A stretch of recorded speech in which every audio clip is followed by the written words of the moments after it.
Hello नमस्कार, स्वागत है आप सबका आपके अपने उत्कर्ष यूट्यूब चैनल पर। फर्स्ट ईयर रिजल्ट आखिर क्यों नहीं बन रहे 40% मार्क्स। जी हाँ, पिछले 2 एग्जामों की बात करें फर्स्ट ग्रेड की या 3 एग्जामों की बात करें फर्स्ट ग्रेड की, वहां पे सबसे बड़ा ट्रैप साबित हो रहा है 40% मार्क्स, और वो भी फर्स्ट पेपर के अंदर। जी हाँ, बच्चा सेकंड पेपर के अंदर बहुत शानदार स्कोर कर रहा है, 150 में से 130 स्कोर आ रहा है, लेकिन 40% मार्क्स नहीं आ रहे फर्स्ट पेपर के अंदर।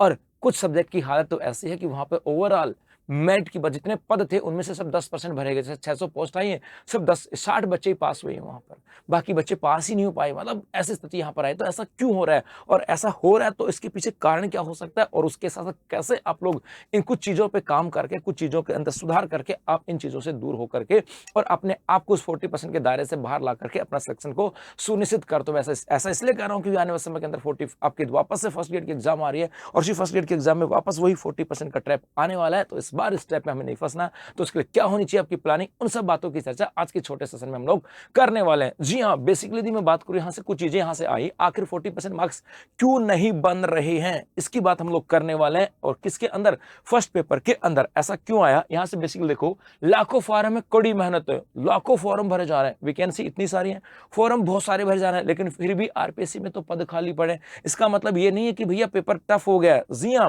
राजस्थान में बेरोजगारी और कंपटीशन अपने पीक पर है। हर साल लाखों स्टूडेंट्स स्कूल लेक्चर बनने के लिए अपना सपना देखते हैं, जी हाँ, तैयारी करते हैं, लेकिन रिजल्ट जब आता है तो चौंकाने वाले तथ्य सामने आते हैं।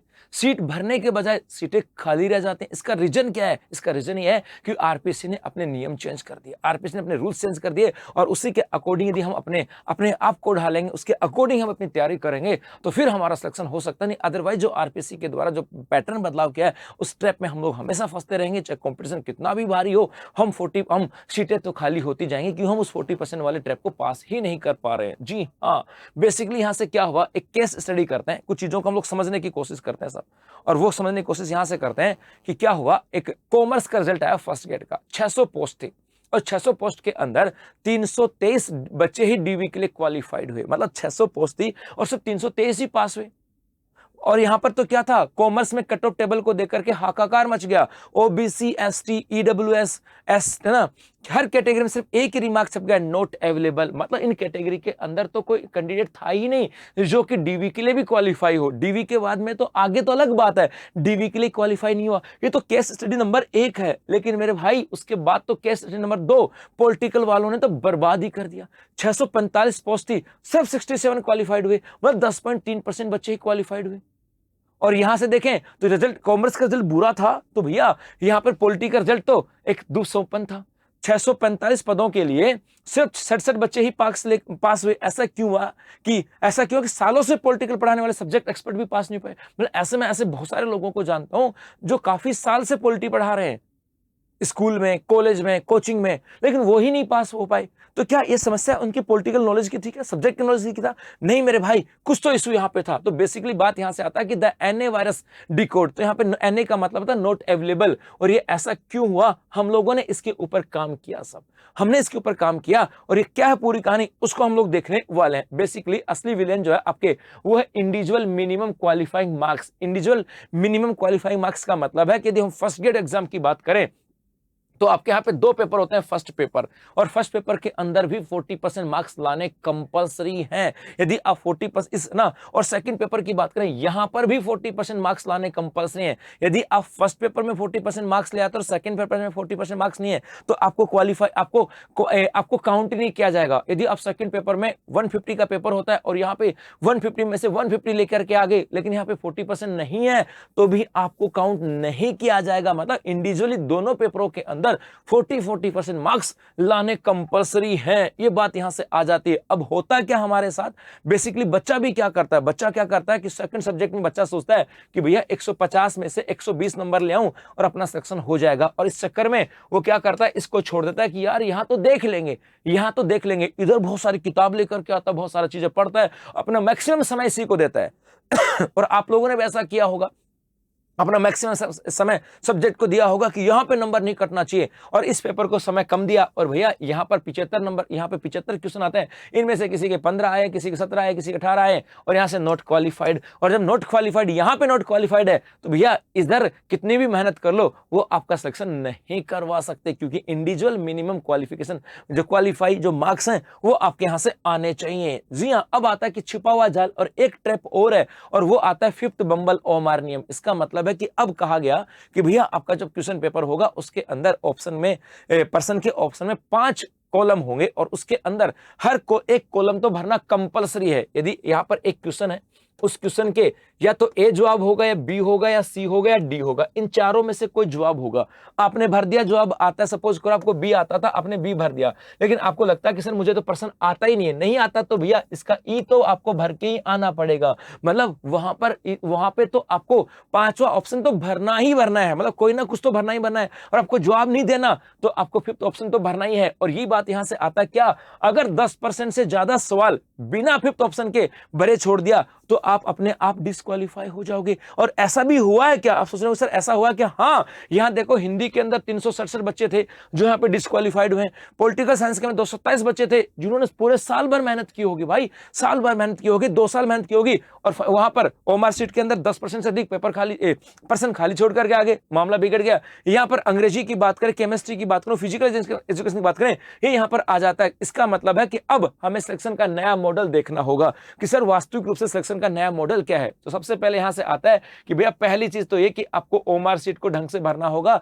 5वां जो कॉलम आता है उसको 10% से अधिक खाली नहीं छोड़ सकते, वो आपको फिल करना ही होगा। उसके बाद में इंडिविजुअल आपको 40% मार्क्स लाने ही लाने होंगे, और यहां पर इसका मतलब जीके के अंदर 75 क्वेश्चन होते हैं, वहां पे 30 क्वेश्चन तो आपको सही करने ही करने होंगे, और उसके बाद सब्जेक्ट जाता है, उसके बाद सिलेक्शन होगा। मतलब पहले तो आपको फिफ्थ ऑप्शन इसके बंबल से निकलना होगा, उसके बाद 40% मार्क्स, और उसके बाद सब्जेक्ट है। और हम क्या करते थे आज तक उल्टा, हम पहले सब्जेक्ट को पढ़ते थे भाई, उसके बाद कोई बचा खुचा समय इसको देते थे, और थोड़ा बहुत समय दिया तो इसको दिया, और मामला बिगड़ गया। यदि हमें इनके ऊपर इस प्लानिंग से चलेंगे तो फिर मामला सुधर सकता है। जी हाँ, देखो यहां से अब एक्शन प्लान, पेपर फर्स्ट को हैंडल कैसे करें। अब आता है कि सर तो कुछ बताओ ऐसा तरीका कि फर्स्ट पेपर को हैंडल किया जा सके सर, क्योंकि ये पेपर फर्स्ट तो मामला बिगाड़ता है सब, और बिगाड़ता इसको हैंडल कैसे करें। तो पहला आता है कि हाई ROI सब्जेक्ट को टारगेट करें। बेसिकली क्या होता है फर्स्ट पेपर के अंदर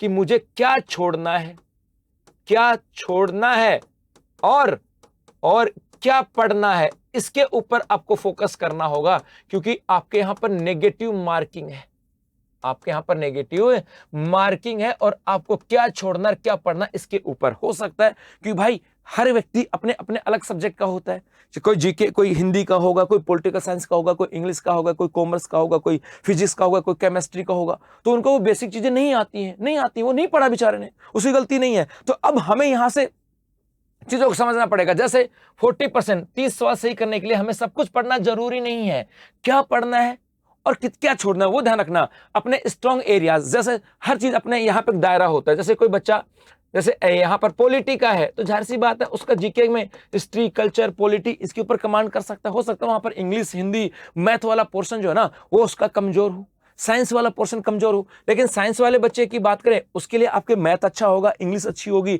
उसकी साइंस का पोर्शन अच्छा होगा, वो हो सकता है जीके कमजोर हो। तो मुझे उसे एक तो अपना स्ट्रॉन्ग एरियाज को देखना होगा कि भैया मेरा स्ट्रॉन्ग एरिया क्या है। 75 में से आपको देखना होगा सर क्या करना है। उसके बाद स्कोरिंग सब्जेक्ट पे भारी फोकस करना ही होगा। जैसे हिस्ट्री है, अच्छा स्कोर आता है साहब, पकड़ो ना। स्कूल मैनेजमेंट अच्छा आता है साहब, अच्छा नंबर आते हैं इसमें से, अच्छा है ना, तो उसको पकड़ो ना भाई। करंट अफेयर्स 10 क्वेश्चन आते हैं, इसको पकड़ के बैठो ना। तो मतलब यहाँ पे देखना होगा कि हमें क्या पकड़ना है और क्या छोड़ना है। कमजोरियों को बैलेंस करें। अगर मैथ या साइंस बहुत वीक है तो उसमें तुक्के मारने के बजाय छोड़ दो ना यार। सपोज को सर मुझे मैथ नहीं होती, छोड़ दो ना भाई, करना ही नहीं है। लेकिन अब उस मैथ को कवर कहां करना, मेरी इंग्लिश अच्छी है, मेरी हिंदी अच्छी है, तो वहां पे 5 नंबर हिंदी का 5 इंग्लिश का, मतलब हमें उस पर फोकस करना पड़ेगा कि यहां पर एक भी मार्क्स नहीं कटे।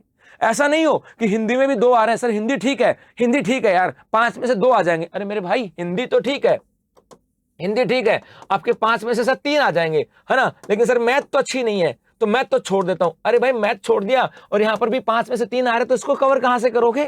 तो ऐसी स्थिति के अंदर हिंदी को अब पूरा करना होगा, यहां पर नंबर नहीं कटना चाहिए, वो आपको प्लानिंग करनी पड़ेगी। और 40% की बात करें नेगेटिव मार्किंग, इसका मतलब तुक्का तो बिल्कुल भी नहीं मारना, तुक्का तो बिल्कुल नहीं मारना। और हर बच्चे का एक स्ट्रॉन्ग जोन होता है और हर एक बच्चे का वीक पॉइंट होता है, उसको एनालिसिस खुद को करना होगा कि मैं कहां पर 100% बेहतर कर सकता हूं, 75 में से 30% मैं किसके सही कर सकता हूं जो कभी गलत नहीं होंगे। यदि उसने उस क्या पढ़ना क्या छोड़ना इस थ्योरी पे काम किया तो उसके सिलेक्शन को फिर कोई रोक नहीं सकता। जी हां, उसके बाद आता है सर अब इसके लिए करें क्या। सर एग्जाम हॉल में जब बैठते हैं ना तो तुक्का लगाने वाली आदत बड़ी गंदी है सर, पर्सन नहीं आ रहा तब भी कर देते हैं। एग्जाम हॉल का डर इतना खतरनाक होता है कि कुछ चीजें अपने आप गलत हो जाती है। तो पहली चीज ओएमआर प्रैक्टिस अब मैंडेटरी करो। एक तो आप लोग क्या करो, अपनी ओएमआर सीट के ऊपर टेस्ट देना कंपल्सरी कर लो। आप लोग कोई बुक लेकर के आए, पीआईक्यू लेकर के आगे, पर्सन पढ़ा टिक मार दिया, नहीं मेरे भाई ऐसा नहीं करना। आप लोगों ने टेस्ट सीरीज ली, ऑनलाइन दिया और टेस्ट दे दिया, मजे हो गए, नहीं मेरे भाई अब आपसे डिसाइड करना, आगे से प्रोमिस करो खुद से कि अब आपको घर पे ओएमआर सीट लेकर के आने। आप कोई सपोज करो पीआईक्यू की बुक लेकर के आते हो तो उसका जवाब आप उस ओएमआर सीट में दोगे। आपने कहीं पर भी टेस्ट सीरीज ज्वाइन किया तो वहां पर उसका जवाब पीआईक्यू ओएमआर सीट पे दोगे। मतलब ओएमआर सीट तो आपको कंपल्सरी करनी ही करनी है। उससे एक फायदा होगा, पांचवा जो ऑप्शन आता है वो भरने में आपकी आसानी, वो हैबिट में आ जाएगा। दूसरा, एग्जाम हॉल का डर रुक जाएगा, एक्यूरेसी आपके यहां से आ जाएगी। तो एमआर सीट प्रैक्टिस जो ना अब मैंडेटरी करनी है। 5 मिनट बफर की बात करें, अंतिम 5 मिनट, 5 से 10 मिनट जो ना, लास्ट 5 से 10 मिनट, ये सिर्फ आप लोगों को इसलिए रखनी है कि वेरीफाई कर सको कि पांचवा गोला भरा कि नहीं भरा। और यहां पर हैबिट बिल्डिंग की बात करें, आपको कुछ चीजें हैबिट में लानी ही होंगी कि क्या पढ़ना है क्या छोड़ना है। आपको नेगेटिव मार्क्स नहीं करने हैं, पांचवा गोला भरना है, ये कुछ चीजें आपको हैबिट में लानी होगी, तब जाकर के ठीक होगा। इसके अलावा सुनहरा मौका, आपका कंपटीशन आरपीसी से दूसरों से नहीं है। एक चीज और याद रखना, कुछ बच्चे इससे डरते भी हैं कि सर 40% वाला मामला बिगाड़ दे सर, आरपीसी ने क्या करे। मेरे भाई आरपीसी पे क्यों दोष दे रहे हो, इसका तो बेनिफिट है ना, आरपीसी के द्वारा नियम लेकर के आया। और यदि किसी बच्चे को अपने आप पे कंट्रोल है, वो अपने आप पर इस बात से कंट्रोल कर सकता है कि हाँ मैं ओएमआर सीट को हैबिट में डालूंगा, मैं ये नेगेटिव नहीं करूंगा, मैं प्लानिंग करूंगा, एक सब्जेक्ट प्लानिंग करूंगा, एक टाइम प्लानिंग करूंगा कि मुझे कितना समय देना और किस सब्जेक्ट को कितना समय देना, तो आपका कंपटीशन तो लगभग खत्म हो गया। क्योंकि बाकी लोग तो भेड़ चाल रहे हैं, वो अपने सब्जेक्ट पे फोकस कर रहे हैं, भैया हम नहीं कर रहे हैं। तो ये आपको डिसाइड करना होगा। तो आपका जो कंपटीशन आरपीसी से दूसरों से है नहीं, वो आरपीसी को डिसाइड करना है वो पर्सन कैसे देंगे। आपको तो उन प्रश्नों को करेक्ट करना है, बाकी से तो है ही नहीं। जी हाँ, तो खाली पड़े पर डरने के लिए नहीं है, बल्कि आपके लिए सबसे बड़ा मौका है। कॉमर्स और पॉलिटी का रिजल्ट चिक चिक का कह रहा है कि मेरिट अब तो आधी भीड़ तक भी नहीं पहुंच रही, मेरिट तक तो आधी भीड़ भी नहीं पहुंच रही है। आपके पास मौका 40% ला करके उस मेरिट में आने का। अगर आपके पेपर का 40% कट ऑफ और ओएमआर डिसिप्लिन की बात करें, यदि ये आ जाता है तो फिर, और यदि आपका सब्जेक्ट स्ट्रॉन्ग है तो फिर आपके सिलेक्शन को कोई रोक नहीं सकता। जी हाँ, अपने प्लानिंग को बदलो, परिणाम बदल जाएगा। पुराना क्या होता था, मैं अपने स्कोर में, अपने कोर सब्जेक्ट में 150 नंबर ले आऊंगा, 140 ले आऊंगा, 130 ले आऊंगा, सिलेक्शन हो जाएगा। आज भी होता है, जब मैं बहुत सारे बच्चों से तैयारी करता हूं, सर मेरा सेकंड पेपर तो बहुत सॉलिड है, और मैंने सर मजा आता पढ़ गया उसको, फर्स्ट पेपर में सर मजा ही नहीं आता, इंटरेस्ट ही नहीं पैदा होता। तो भैया वहां इंटरेस्ट पैदा करना पड़ेगा, वहां आनंद पैदा करना पड़ेगा, उसके प्रति एक जुनून पैदा करना पड़ेगा कि मुझे यहाँ पे नंबर लेकर के आने हैं। तो सेकंड पेपर में तो पुराना ये था, लेकिन अब मेरे भाई आपको फर्स्ट पेपर के अंदर 40% लेकर के आने होंगे। तो don't just study hard, study the system. बस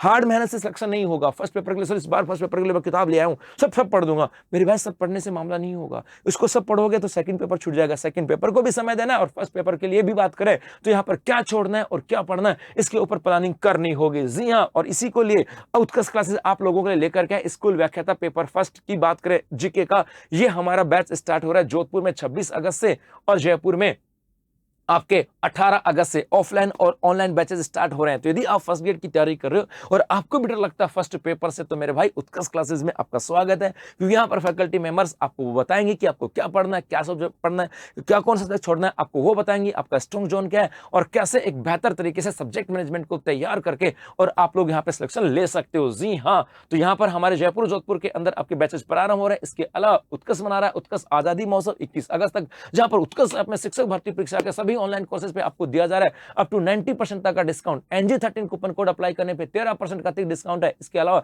100% रिवार्ड कॉइन जीतने का मौका भी आपको मिल रहा है। तो बस जुड़ जाओ उत्कर्ष क्लासेस के साथ इस बार, और इस बार सफलता हासिल करनी ही करनी है। धन्यवाद।